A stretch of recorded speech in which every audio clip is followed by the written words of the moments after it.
வரவேற்புரையவங்க வரவேற்புரை சிறப்பாக அன்புடன் அழைக்கின்றோம். வணக்கம் தோழர். நந்தன் ஸ்ரீதரன் இலக்கிய பரப்பிலும் பொதுவெளியிலும் சினிமா துறையிலும் பரவலாக தற்பொழுது அடிபடும் மிக சிறப்பான ஒரு பெயர். சென்னையில் பல இலக்கிய கூட்டங்கள் நடக்குது, பல சினிமா சம்மந்தப்பட்ட நிகழ்வு நடந்துட்டு தான் இருக்குது. ஆனால் ஒரு நிகழ்த்துக்கலைக்கான ஒரு இடம் வந்துட்டு சென்னையில் கூட கிடையாது. அது ஒரு அப்பட்டமான உண்மை தான். அதை நம்ம மண்ணில் நம்ம அண்ணன் சின்னவங்க இருக்காரு, நம்ம தேனிக்காரரு தேனியில் வச்சு நிறுத்துறாரு அப்படிங்கிறது பெரிய விஷயம்தான். இது மூலியமா அவர் சொன்ன முக்கிய கோரிக்கையே வந்துட்டு இதுதான். இலக்கியம் புத்தகம் இதை தவிர்த்துட்டு ஒரு நிகழ்த்து கலையில இது இனி வரும் மாதங்கள்ல நிகழ்த்தணும் அப்படிங்கிற ஒரு குறிக்கோளை மையப்படுத்தி ஆரம்பிச்சிருக்கிற ஒரு அமைப்பு தான் நாலாம் ஞாயிறு. ஸோ அதோட முதல் நிகழ்வு இன்னைக்கு நிகழ்வு. அதுவும் அவர் வீட்டிலே ஒரு மொட்டை மாடிலே இது ஒரு தூவான மாலை வேலையில நிகழ்வுது.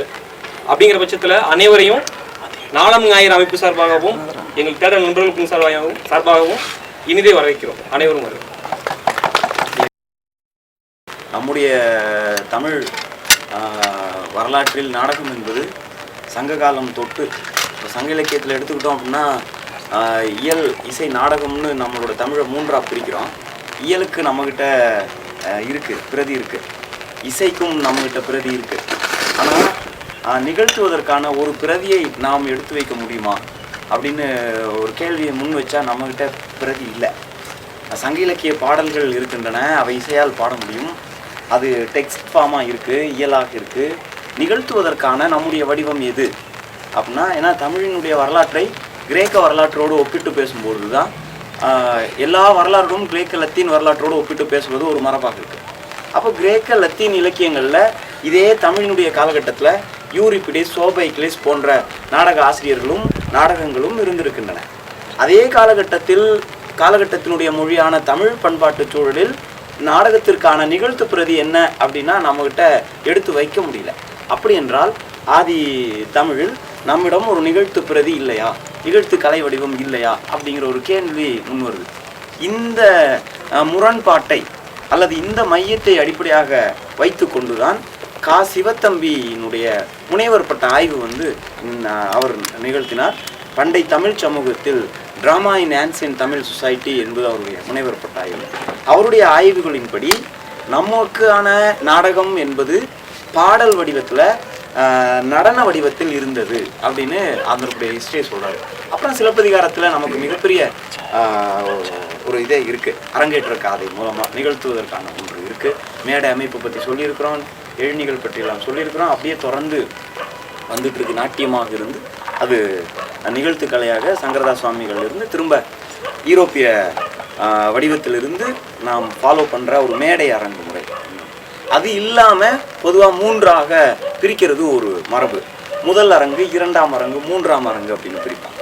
முதல் அரங்கு என்பது நம்முடைய தொன்மை மரபு கலைகள், தோல்பாவை கூத்து, தெருக்கூத்து, இது மாதிரியாக இருக்குது. இரண்டாம் அரங்கு என்பது யூரோப்பியர்களின் வருகைக்கு பிறகான மேடை நாடகங்கள், ப்ரொசீனியம் தியேட்டர் என்று சொல்லப்படுவது. மூன்றாவது அரங்கு என்பது, தேர்ட் ஸ்டேஜ் என்பது மேடையே இல்லாமல் மக்களோடு மக்களாக வீதி நாடகத்தினுடைய வடிவத்தில் நிகழ்த்துவது மூன்றாம் அரங்கு அப்படின்னு சொல்லுவாங்க. மூன்றாம் அரங்குமே கூட பாதல் சர்க்காரிலிருந்து இந்தியாவுக்கான ஒரு மூன்றாம் அரங்கு அப்படின்னு சொல்லுவோம். அதை வச்சு நானும் ஒரு சின்ன பேப்பர் ப்ரெசென்ட் பண்ணியிருந்தேன். பாதல் சர்க்கார் வந்த பிறகுதான் மூன்றாம் அரங்கு வரல, சங்க இலக்கியத்தினுடைய சடங்கு பாடல்களே மூன்றாம் அரங்குக்கான ஒரு வெளியை அமைத்து கொடுப்பவை தான். ஆக மூன்றாம் அரங்கு என்பது நமக்கு ஆதியிலிருந்தே இருக்குது அப்படின்னு ஒரு பேப்பர் ஒன்று ப்ரெசென்ட் பண்ணியிருந்தேன். ஸோ இது குறித்து நம்மளுடைய நிகழ்த்து கலைகள் மரபு குறித்து பேசணுன்னா நிறைய பேசிகிட்டே போகணும். நம்ம இன்றைக்கி இந்த மழையும் இருப்பதனால நான் பேச்சை இதோட நிறுத்திட்டு நிகழ்த்துக்குள்ளே போகலாம். பெத்தவனுக்குள்ளே போகிறதுக்கு முன்னாடி ஒரு சின்ன கோமாளியை வச்சு ஆரம்பிச்சுக்கலாம்.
பாருங்கப்பா, நேரத்தோட பார்த்து போனேன், நீ ஒன்றும் சொல்லலை. இன்னைக்கு பார்த்து போறேன், ஏதாவது சொல்லு, அவ்வளோதான். அம்பிட்டியா பாருங்கப்பா, உத்தரவு கொடுப்பா, சீக்கிரம் உத்தரவு கொடு. நான் போய் என் வேலையை பார்க்கணும். சீக்கிரம் கொடு, லேட்டாக இருக்கு.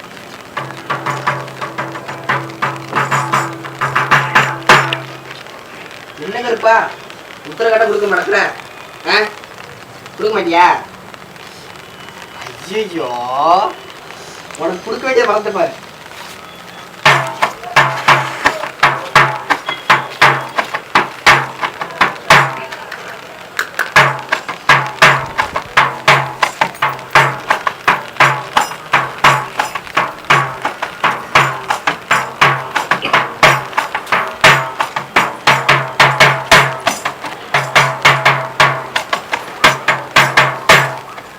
பாரு கருப்பா, நான் சொல்றதை கேளு. உனக்கு சரக்கு வாங்கலான்னு போனேன், பக்கத்துல ஒரு பைய கடை வைக்கிறேன்.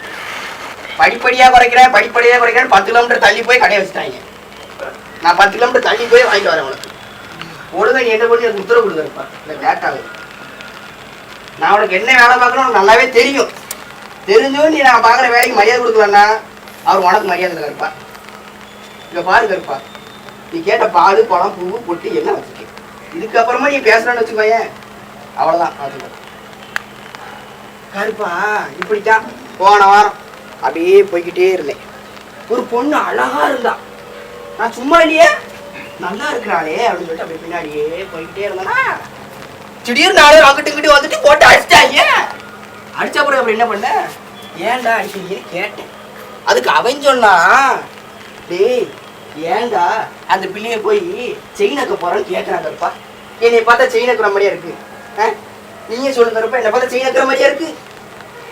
ஏன்டா பிள்ளை பின்னாடி போனா தானே நீங்க அடிக்கிறீங்க, நான் வீட்டுல போய் பொண்ணு கட்ட என்ன பண்ணிருக்கீங்க அப்படின்ட்டு போனேன். அங்க ஒருத்த கருப்பை பார்த்து கேட்குறான், தம்பி படிப்பும் இல்லை வேலையும் இல்லை, அவன் எதுக்கு வந்திருக்கான்னு கேட்கறான். இல்லை கருப்பா, படிப்பு போயிட்டு போகுது கழுத, வேலையும் போயிட்டு போகுது, அதான் நமக்கு வராதே. இதுதான் கருப்பா, அந்த பிள்ளை கண்ணெல்லாம் வச்சுடுவோம் கருப்பா. இங்க பாரு கருப்பா, எனக்கு என்ன ஆட தெரியாதா, கண்ணு தெரியாதா, காலு போச்சா? இங்க பாரு கருப்பா, இங்க பாரு கால் எப்படி இருக்கு, இங்க பாரு எப்படி நல்ல வேகம் சுத்திரம் பாரு. ஒரு நிமிஷம் 10 சுத்திடுவேன் அப்படி இல்லையா? அங்க ஒரு கை பாரு, இந்த கை பாரு நல்லா சுத்துறா. கண்ணு பம்பா.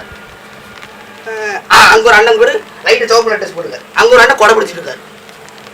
அங்க ஒரு வீட்டுல வந்து லைட்டு போட்டுருக்காங்க, பால் காய்ச்சி நினைக்கிறேன் கொஞ்சம் சாப்பிட்டு வந்துடும். இவ்வளோ இருந்த கருப்பை நீங்க ஏன் கருப்பை நீங்க ஒண்ணுமே சொல்ல மாட்டாங்க, எப்போ முதல் திட்டிகிட்டே இருக்காங்க. இது கூட போனா போதும் கருப்பா. முந்தா நேரத்து இதே மாதிரி தான் ஒரு பிள்ளைய பார்க்க போனேன். என்ன அதிசயம் நடந்ததோ தெரியல, அந்த பிள்ளைக்கு எனக்கு ரொம்ப பிடிச்சி போச்சு. அதுவும் சரின்னு சொல்லிட்டு கல்யாணத்துக்கு பேசி வச்சா பாருங்க. அவன் அப்பா என்ன சொல்றான், தம்பி நீ வேற நான் வேற அப்படிங்கிறான்.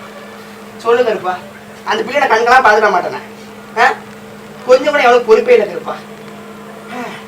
சரி எப்படியே போயிட்டு போகுது, சட்டு போட்டு உத்தரவு கொடு, நான் கிளம்பணும்.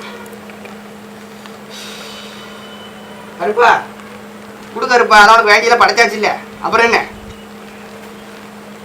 கருப்பா? என்ன கருப்பா உத்தரவு கொடுக்க மாட்டேங்கிற? அந்த காலத்துல கோயிலுக்கு வேண்டி பள்ளிலாம் இருக்கும், உத்தரவுலாம் தரும் சொன்னாங்க. என்ன கருப்பா பள்ளியும் காணும்? நீங்க பூச்சி மருந்து அடிக்கிறேன்னு சொல்லிட்டு எல்லா பள்ளியும் சாவடிச்சு விட்டாங்க. இப்போ உத்தரவு கொடுக்க மாட்டேங்கிற பாரு. சரி பரவாயில்ல கொடு, நான் உத்தரவு வந்தா நினச்சிக்கிறேன். என்னத்த பண்ணி தொலைக்க. இப்போ அந்த பிடிச்ச பிள்ளை பாரு, ஏதோ ஒரு கழட்டு பிள்ளை கல்யாணம் பண்ணிட்டு சும்மா சுற்றி விளையாட ஒரு அதுக்கு எனக்கு தான் கல்யாணம் பண்ணி கொடுத்துருக்கோம். கிறுக்கு பையன் கருப்பா, கருப்பு ஒரு கருப்பா ரொம்ப அப்செட் ஆகி போச்சு. கேய் நாடகம் பண்ணணும்டா, நீ பாட்டுக்கு அங்கே உட்காந்து வேட்டிகிட்டே இருந்தீங்கன்னா என்ன அர்த்தம்? இன்னும் தனியாக பேசி பழங்கி போயிருக்க. ஓ நீ என்ன பேசிட்டு இருக்கிற? ஓனாலுமே ஏனாலுமே ஒண்ணுதான். என்ன ஏனாலுமே? நானும் பொண்ணு தேடி வந்திருக்கேன், நீயும் பொண்ணு தேடி வச்சுட்டு இருக்க. நான் பொண்ணு தேடி அலைஞ்சிட்டு இருக்கேன். என்ன நான் தாடி வச்சிருக்கிறேன் இல்லையோ, ராத்திரி ட்ரிம் பண்ணிட்டப்பா. நீ தாடி வச்சுக்கிற, நான் தாடி வைக்கல. தாடி வைக்கிறதால உனக்கு என்னென்ன பிரச்சனைன்னு தெரியுமா? கேக்குறேன், என்னென்ன பிரச்சனைன்னு தெரியுமா? பஸ்ல போய்கிட்டு இருந்தேன், பஸ்ல போயிட்டு இருந்தேன். ஒரு ஆத்தா புள்ளையோட வந்து உட்காந்துருந்தாளா, புள்ளைய தூக்கி மடியில வச்சேன், பசக்குன்னு பிடிக்கிட்டா. இன்னொருத்தன் பார்த்தா அந்த பக்கம் போயிட்டு இருந்தா, என்னமோ ஏதோ எப்படி போறான் பாரு. வீட்டுக்குள்ள போனா தாடி இந்த சனினை சேவ் பண்ணி தொலையண்டா. வீட்டு வாடகை கேட்க போனா முஸ்லீமா இருப்பானா, ஐயோ விண்டு போட்டுற போறாங்கடா. வீடு கொடுக்காதேங்கிறான் பக்கத்துல இருக்கிறவன். தாடி வைக்கிறதுனால உனக்கு என்னென்ன பிரச்சனை எனக்கு தெரியுமா? என்னை காட்டித்தான் பூச்சாண்டின்னு சொல்லி சோறே கொடுக்குறாங்க ஊருக்குள்ள. தாடியை பத்தி சும்மான்னு நினைச்சிடாத. எனக்கு என்னமோ நடிகை ரஞ்சிதான்னு ஒரு அம்மா இருந்தால, அதை எனக்கும் பிடிக்கும் தான். ஏண்டா ரஞ்சிதா எனக்கு பிடிக்கும் தான். அதுக்காக நான் என்ன நித்யானந்தாவா என்ன? இல்ல தாடியை பத்தி எல்லாம் உனக்கு தெரியாதுடா. நாடகம் பார்ப்பான். போ பேசாம போவாங்கிட்டு.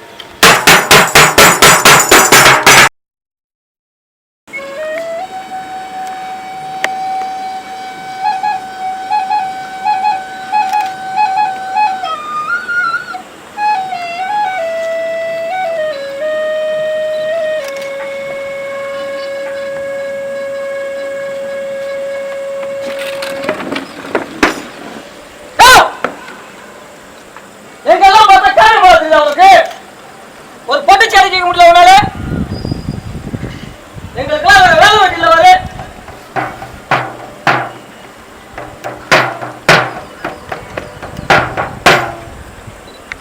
போன முறையே பஞ்சாயத்து முடிச்சிடறேன்னு சொன்னேன், திரும்பவும் பஞ்சாயத்து கூட்டியிருக்க. ஏண்டா இந்த ஊர்ல ஆம்பளைங்களே இல்லையா? தெரியாம கேட்குறேன், ஆம்பளைங்களே இல்லையா? இன்னைக்கு ரெண்டுல ஒரு முடிவு தெரிஞ்சாகணும்டா. சரியா சொன்னா மாப்பிள்ள. இப்ப மவனாலதான் போகணும். இப்ப மவனாலதான் நாடு ஊரமா சாய் பேரு நாரி போய் கிடக்குது. மவனாலதான் நானா இருந்து நாண்டுகிட்டு சுத்துறேன். நாண்டுகிட்டு அடச்சே, என் வயித்துல பிறந்திருந்தானா அப்பவே முடிச்சிருப்பேன். கரு முடிச்ச குடும்பத்துல பிறந்துட்டு ஊரெல்லாம் நார் அடிக்கிறான். தொத்தேரு நயா சும்மாவே இருக்கா? பேசு.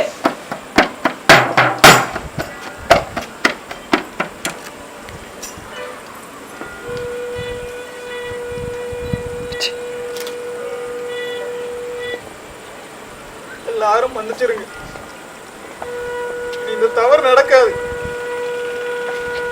நானே முடிச்சிருவேனா? எப்படியா முடிப்பா? இல்ல கல்யாணம் ஊரை கூட்டி முடிக்கிறதுக்கு எப்படி முடிப்பேன்னு சொல்லு. இல்ல நீ முடிக்கல நான் முடிக்கிட்டேயா? அதை சொல்லியா முதல்ல. இங்க பாரு, சோத்துல பூச்சி மருந்து கலந்து ஒரு அறை சாத்திரோன்னு என்னதான் கத்துனாலுமே கதறினாலுமே கதவை மட்டும் திறக்கவே கூடாது. மூச்சு சுத்தமா அடங்கிரோன்னு. சரியா சொன்னக்கா, கேட்டுக்குங்கடா, இதுதான் முடிவு.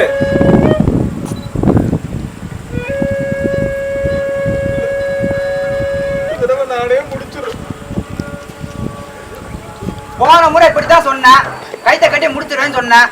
பாவம் அழுகுறா அப்படின்னு சொல்லி பாவம் பார்த்து விட்டுட்டேன். இந்த முறை அந்த மாதிரி விட மாட்டேன். நிச்சயம்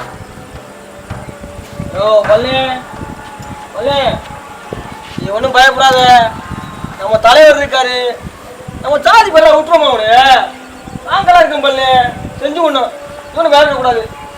எதுக்கு சாதி பேர் சொல்லி திருற ஊருக்குள்ள? அவன் வீட்டுக்குள்ள உட்காந்துட்டு இருக்கான். அவனை இழுத்துட்டு வாங்க. 4 பேருக்கு மத்தியால 4 வார்த்தை நாக்கப்படுங்கிற மாதிரி கேட்டாத்தா அவளுக்கெல்லாம் புத்தியே வருமாக்கு. நீ என்னக்கா அவளை ஈத்தாருது? நாங்க போய் ஈத்தாரோம் காவல. அவங்க இதாயிரம் மட்டும் ஆம்பளை இருக்காங்களா? ஏன் நம்ம தையில ஆம்பளை இல்ல? நாம ஆம்பளைங்கிற காட்டுவோம்டா.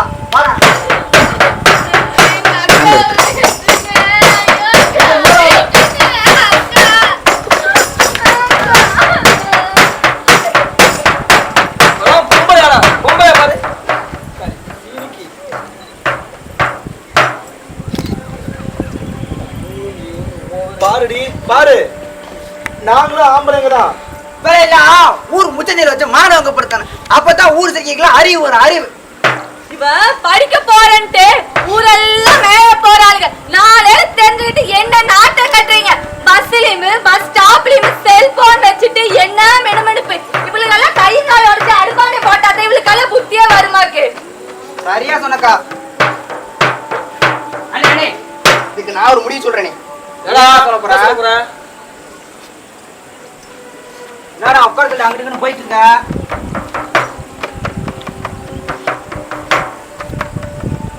பேசு. அண்ணே அந்த பிள்ளைய அடிக்க வேணாம், வெட்ட வேணாம். என்னதான் பண்றது? அப்படியே அடிக்க வேணாம், குத்த வேணாம். சொல்லு, என்ன பண்ண சொல்லு. பேசாம அந்த பிள்ளைய அந்த பிள்ளைய நான் கல்யாணம் பண்ணிக்கிறேன். நீ ஒன்றும் கவலைப்படாதவா, மாமே நான் இருக்கேன். இங்க பாரு. ஏண்டா ஊரே உனக்கு பத்திக்கிட்டே இருக்குதா? உனக்கு கல்யாணம் கேக்குதா? கல்யாணம் உனக்கு கல்யாணம் கேக்குதா? போடா போடா பொதுக்கடையில ஒரு முடிவு போய் சுடுகாட்ட போய் படுத்து போய் சாதி செத்து தொலைங்கடா, படத்தை எடுத்து தின்னுங்கடா. டே ஒரு பிரச்சனை சொல்லாத இப்படி பண்ணிக்கிறீங்களா? போட புறப்பான புறப்பான. ஏய் அடுத்து போடுங்கடா. ஏடா இங்க வா சொல்றீங்க. போடா அவள.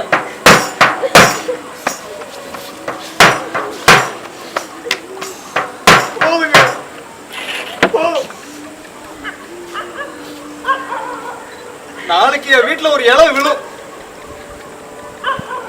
எல்லாரும் முன்னாடி துண்டை போட்டு தாண்டி சொல்றேன்.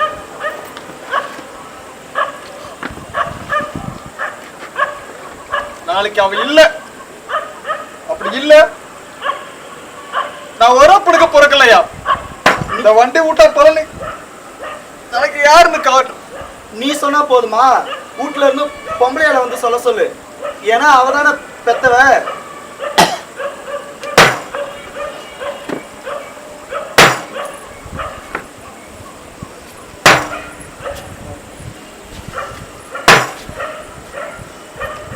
வயித்துல இருக்கும் போதே நான் கொண்டிருக்கணும், விட்டுட்டேன். பாவி மகன் என் குடும்ப மானத்தையே வாங்கிட்டான். நாளைக்கு கத்தாலா இருக்க மாட்டான், நாளைக்கு கத்தாலா இருக்க மாட்டான். கையாலேயே அவளை சாம்பலாக்கிடுறேன், என் கையாலேயே சாம்பலாக்கிடுறேன்.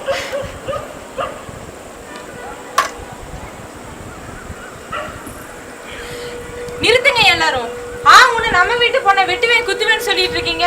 அந்த பையனை கூட்டிட்டு வந்து மிரட்ட வேண்டியதானே?